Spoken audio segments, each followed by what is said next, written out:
Ayaw ko na putang inang droga. I just want a peaceful city. Kaya kung mamayor ako, umalis na kayo kaagad. Kasi pag inabutan ko kayo, patayan talaga tayo. Pati yung human rights, sabihin ko na ngayon. Kayong dapat yung human rights, i-contact na nila yung kung sino itong mga ulol na to. Kasi mamamatay talaga yan. Gobyerno to, dapat ang gobyerno tarong. Kung hayaan ko ang Davao na puro lango ang mag-take over sa, that will never happen. Nakikinig yung human rights, utang ina, makinig kayong mabuti. Kaya dapat yung human rights magkampanya. Magkampanya sila todo. Huwag kayong bumoto kay Duterte. Basta ako mayor, hindi naman ako istrikto. Nakakamali yung tayo, traffic. Wala yan. Pero yung mga droga, mag-hold up ka, mag-kidnap ka, do not expect na pag mag-enkwentro tayo, bubuhayin kita. Nag-warning na ako. Kayong mga hold-upper, tapos i-rape ninyo yung mga biktima ninyo at patayin ninyo, kuhanin ninyo yung pera. Do not expect na kung ako ang mamayor, mag-enkwentro tayo, bubuhayin ko kayo. Talagang papatayin ko kayo.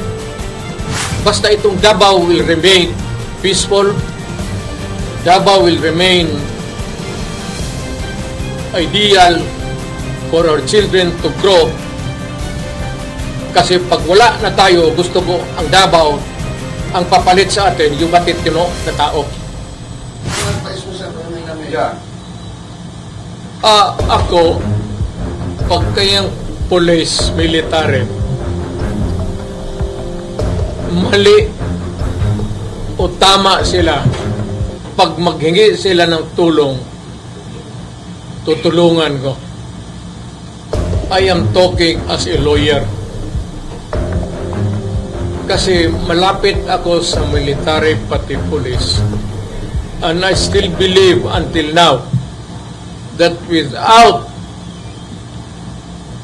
yung binigay na suporta ng military pati police dito sa akin sa Davao, I could not have succeeded in transforming Davao to what it is now. A beautiful city. Dito din, patayan doon, patayan dito. Ngayon, nung na-mayor ako, nag-usap kami lahat. Bakit ba tayo ang umatay? Di patayan mo sila lahat. Gobyerno ako eh. So yung mga NPA, they don't have no business asking me bakit ganun ang ano. Nasa gobyerno ako. Yung mga gangster dyan, mga sindikato na massacre, ay putang ina, gobyerno ako.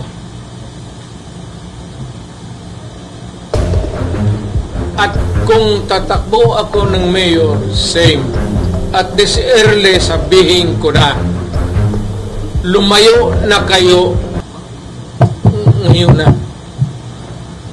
Kung may mga droga ka, maghanap ka na ng ibang lugar. Kalaki naman ng Pilipinas, mamili ka, Cebu, Manila, doon kayo. Huwag kayo sa Davao kasi kung ako ang mamayor, mamamatay talaga kayo. Yun ang sinabi ko noong mayor ako. Hindi sila naniniwala. Ay sabi niya, extrajudicial killing. Putang ina, wag na natin pag-usapan yung sinabi ko sa inyo, wag gawin dito. Ayaw ko ng droga, ayaw ko ng kidnapping. Hayaan mo ang Davao na mag-bloom sa sarili niya. Na walang problema ang tao dito. Hindi ko kay laking Davao ako eh. Dumating ako dito, nakakarang ba? So do not fuck with me. This is my city and I want it a peaceful city. At hindi naman ako nakikialam sa tao dito. I just want a peaceful city. Kaya kung mamayor ako, umalis na kayo kaagad. Kasi pag inabutan ko kayo, patayan talaga tayo. Pati yung human rights, sabihin ko na ngayon. Kayong dapat yung human rights, i-contact na nila yung kung sino itong mga ulol na to. Kasi mamamatay talaga yan. Ayaw ko masira ang mga anak natin. Ayaw ko masira yung syudad ko. Ayaw ko na putang inang droga. Punta ka dito, magnegosyo ka. Kung wala, maghanap tayo. Hanapan kita ng paraan paano ako makatulog.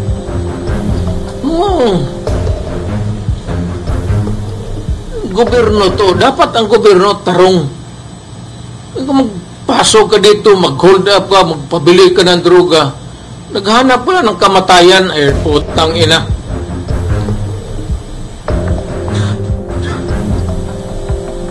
Dito sa Davao, maghanap buhay tayo, mag-asawa tayo, magtayo tayo ng pamilya, may mga anak tayo, maghanap buhay tayo para makapag-aral na ang ating mga anak. In the hope na pag natanda na tayo, mamatay tayo, yung second generation ng Davaoenyo ang mag-take over. Kung hayaan ko ang Davao na puro lango ang mag-take over sa that will never happen. Nakikinig yung human rights, utang ina, makinig kayong mabuti.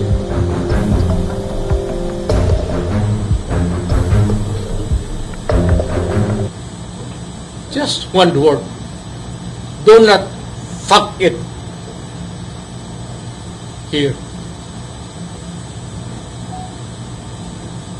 Basta ako mayor, hindi naman ako istrikto. Nakakamali yung tayo, traffic. Wala yan. Kung yung mga droga, mag-hold up ka, mag-kidnap ka, do not expect na pag mag-enkwentro tayo, bubuhayin kita. Nag-warning na ako.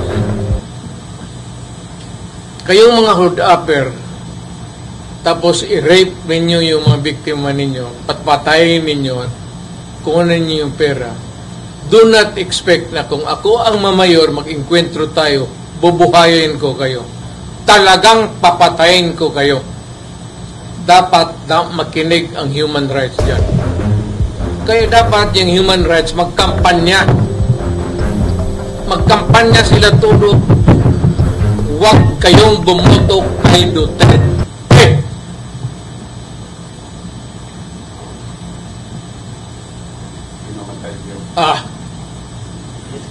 May paglalagyan. Naminga dito ka Mayor. So Mayor, how do you rate your success under Duterte? Wala ako. I cannot. It's for history to judge me. I will not. Hindi ako magsabi na nawala yung droga sa padahon ko. I cannot pass judgment upon myself. Basta itong Davao will remain peaceful. Davao will remain ideal for our children to grow. Kasi pag wala na tayo, gusto ko ang Davao, ang papalit sa atin, yung matitino na tao. Ayaw ko yung durugista na maging konsehal, maging mayor. Masisira ang bayan ko. Kaya, ngayon pa lang, papatayin ko na kayo. Klaro yan. Hindi ba klaro? O, di sabihin mo sa human rights. Sisirain mo ang buhay ng tao. Sisirain mo yung pamilya. You destroy the future and you create chaos in the city. Sino ba namang gago na putang inang mayor na papayag niyan? Ang papayag yan yung mga ulol na mayor na talawan, na mga ugok na gusto lang titulo mayor, wala namang ginagawa sa syudad niya. Hindi ako, ayaw ko ng titulo. Inyo na yung titulo. Basta ako, huwag kayong do not fuck it here. Go somewhere else. if you will be the mayor, Isalay kita. ay, Vice, ang mga drug rehabilitation mayor, dili na kinanglan. Ang drug rehab. Kaya mga Yung maabot, alang-alang patayin mo. Pero dapat, wag nang magdagdagan. Wag na sila magdagdag ng biktima. Ngayon, presidente ako, medyo nagminus-minus man, pero hindi ko talaga kontrolado ang Pilipinas. Malaki. At saka may kanya-kanyang kingpin. May mga kingdom, may mga politiko. Hindi kagaya dito, kung mayor ka, tawagan mo lang pulis. Putang ina, trabahoin ninyo yan. Kasi ayaw kong mayor